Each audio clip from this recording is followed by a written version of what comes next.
Hello student, I am Praveen Kumar from ABS Engineering College, Ghaziabad. In this video, we will discuss about three-phase induction motor.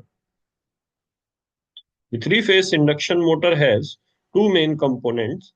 One is stator and other one is rotor. As the name suggests, stator is the stationary part of the three-phase induction motor and rotor is the rotating part of three-phase induction motor. Between stator and rotor, there is no electrical connection. These stator and rotor are equivalent to primary and secondary windings of a transformer.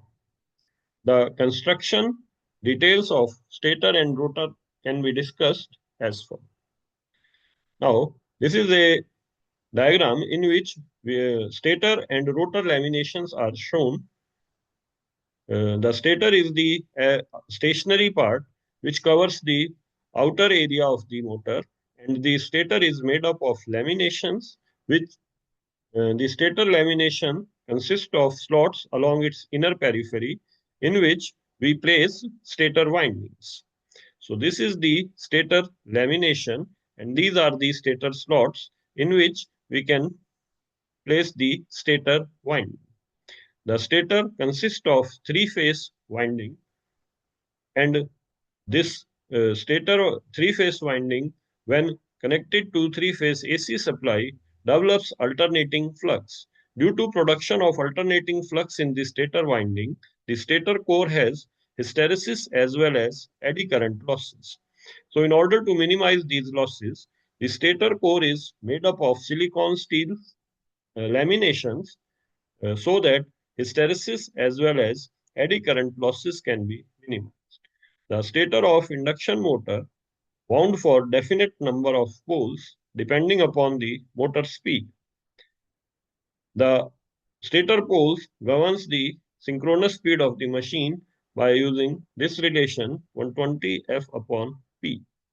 So higher the number of stator poles, lesser will be the synchronous speed, and actually induction motor always operates below this synchronous speed. So the function of stator windings is to take three-phase AC supply and develops a rotating magnetic field. The inner part of the machine is known as rotor, and rotor is also made up of rotor laminations, and these laminations consist of slots along its outer periphery. The rotor construction, mainly in three-phase induction motor, can be further divided in two categories, which are squirrel cage rotor, and second one is phase wound or slip ring rotor. So first of all, we will discuss squirrel cage rotor. In this type of rotor construction, instead of windings, in each rotor slot, we place solid conductor bars. And these solid conductors bar are permanently short-circuited at both the ends with the help of end rings, and these end rings are made up of the same material as that of rotor bar. So in this manner, a cage type structure is obtained. That's why this type of rotor is known as squirrel cage rotor. This is the most simple, maintenance-free, rough, rigid, and economical design. The only drawback of this configuration is that in this configuration, due to end rings at both the ends, all the rotor bars are connected in parallel. So the effective rotor circuit resistance is very low, and that's why this construction has a very low starting torque. So poor torque characteristics is the only drawback of this squirrel cage type rotor. So almost 90% induction motor follow this squirrel cage construction, but where the precise speed control is required, then the second type of rotor construction, that is phase wound rotor or slip ring rotor, is used. Its design can be discussed using this diagram. So here, as the name suggests, the rotor consists of three-phase winding is done across the rotor slots, and the three-phase winding of the rotor is internally connected to the motor shaft, and this winding is done in star configuration. And here is the star point, which is internally connected to this rotor shaft. And all the three phases of the winding, after covering the rotor slots, they are terminated at the three slip rings. These slip rings are mounted again on the rotor shaft, but external to the rotor.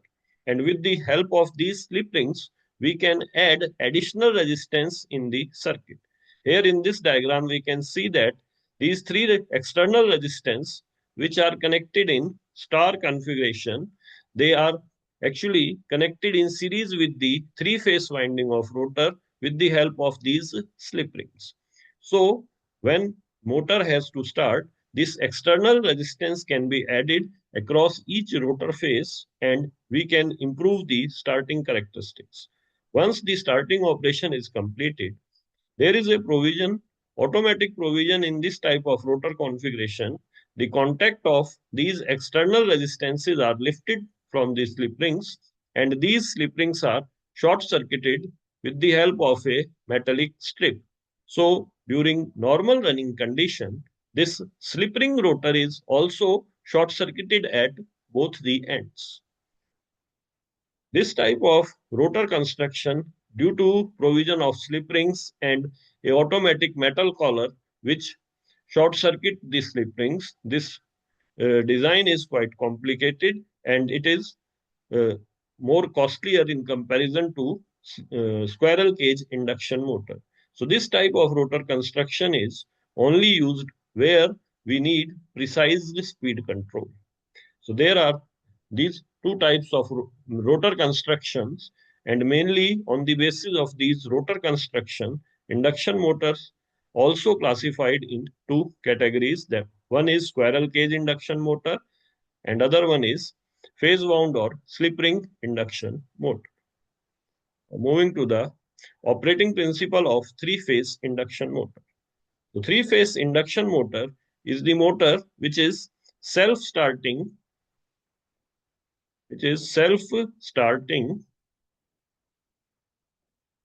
in nature. By saying self-starting means this motor is capable of developing its starting torque. The operating principle of three-phase induction motor can be explained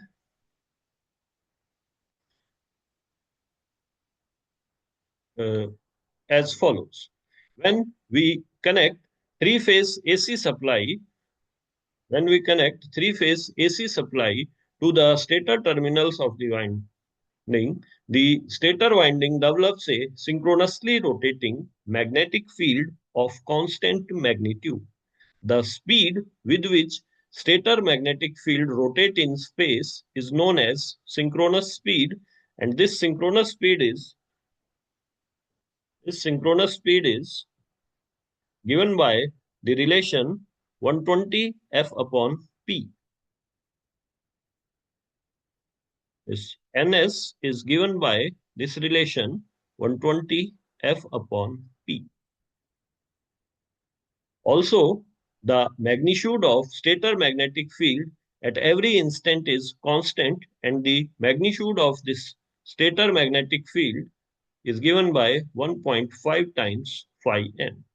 Due to this rotating magnetic field, the three-phase induction motor is capable of developing its starting torque. So once again, when we connect three-phase AC supply to the stator terminals, the three-phase winding of stator develops a synchronously rotating magnetic field of constant magnitude. The magnitude of this field is given by 1.5 times phi n, where phi n is the maximum value of flux developed across any individual phase, and the speed with which stator magnetic field revolves in space is given known as synchronous speed, which is given by this relation 120 F upon P, where F is the supply frequency and P is the number of poles. So this is the direction. Let us assume that this field is rotating in clockwise direction. Now, when this synchronously rotating magnetic field of the stator windings, after crosses this air gap, interacts with the stationary rotor conductors, the rotor conductors being at rest, but the magnetic field linking with the rotor conductors is running at synchronous speed. So due to rotating magnetic field, the flux linking with the conductor changes and an EMF is induced in these conductors uh, as the rotor is permanently short circuited at both the sides. So, whatever is the EMF induced in the rotor conductors is further converted into the current, and in this manner, currents are induced inside the rotor conductors. So, this is how current is induced in the rotor. The further rotation of the rotor is explained on the basis of Lenz's law.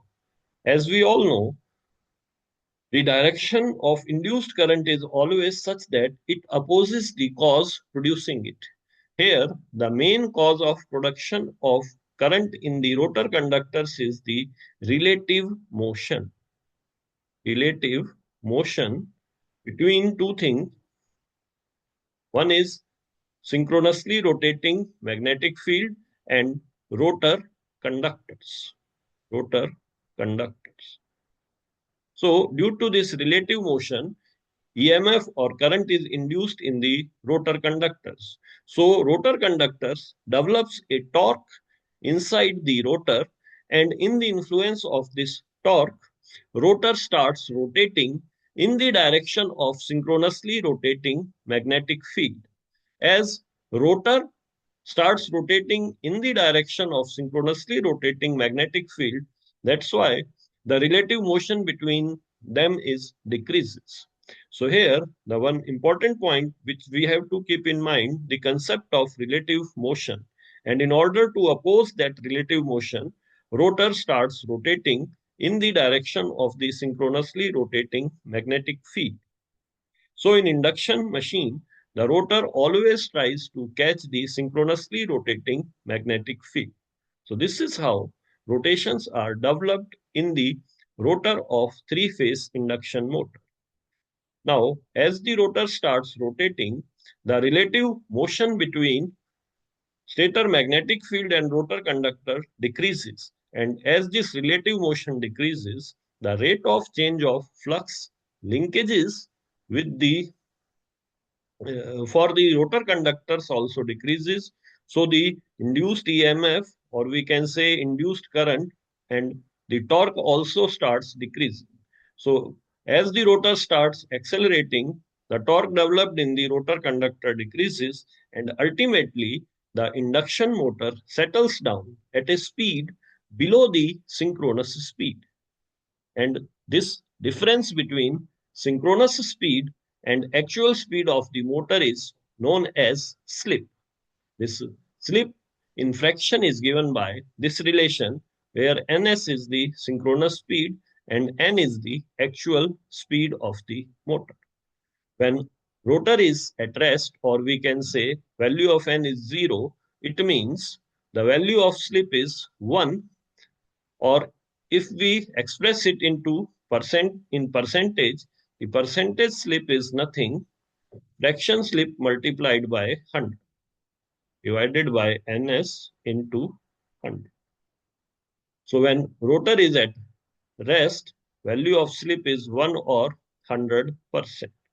Similarly, when rotor starts running at synchronous speed, then value of slip is 0, or in percentage slip also going to be 0.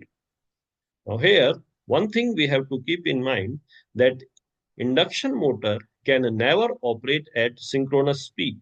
If the rotor of induction motor is made to run at synchronous speed by some external mean, still the motor will not going to work at synchronous speed, because as the rotor conductors attains this synchronous speed, at that time, for the rotor conductors, the stator flux will appear stationary, as rotor conductors as well as stator magnetic field both are at synchronous speed and both are rotating in same direction. So that's why If by some external means rotor is forced to run at synchronous speed, then the motor is not going to work, or we can say it is not going to develop any type of torque. Now to the next topic, that is the frequency of rotor current. As rotor currents are induced due to stator magnetic field. So here we are interested in finding out the frequency of the currents which are induced in the rotor circuit. As long as rotor is at rest or at a standstill condition, the standstill parameters we define at the instant just before the rotor starts rotating. So as long as rotor is at rest, the relative motion between rotor conductors and stator magnetic field is equal to the synchronous speed.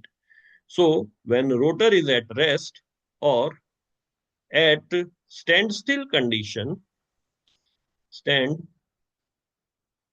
still condition, the frequency of rotor current is given by this relation, that is 120 F upon P. So we can say as long as rotor is at rest, the frequency of rotor current is also equal to the supply frequency. But as the rotor of induction motor starts rotating at n RPM, so in this situation, the relative motion between rotor conductors and stator magnetic field is reduced to ns minus n, and corresponding to this relative motion, the frequency of rotor current is given by this relation ns minus n, which is equal to 120 Fr upon P, where this Fr is the frequency of rotor current under running condition. So if we divide equation 2, this equation by equation 1, what we get on right hand side, we have only Fr, and Fr is equal to this Fr upon F, which is equal to Ns minus N upon N, or this Fr is equal to slip times supply frequency, which means as the rotor starts rotating, the frequency of rotor current keeps on decreasing. As we know, the value of slip is very, very small in induction motor, or induction motor operates very close to the synchronous speed. So the frequency of rotor currents under running condition is also going to be very, very small. Due to very low frequency current, we can say that current flowing in the rotor side is almost DC currents, and that's why in induction motor, the rotor side iron losses can be neglected. So this is all in this video. I hope you have enjoyed watching this video. These are the references which are used for making this video. Thanks for watching this video.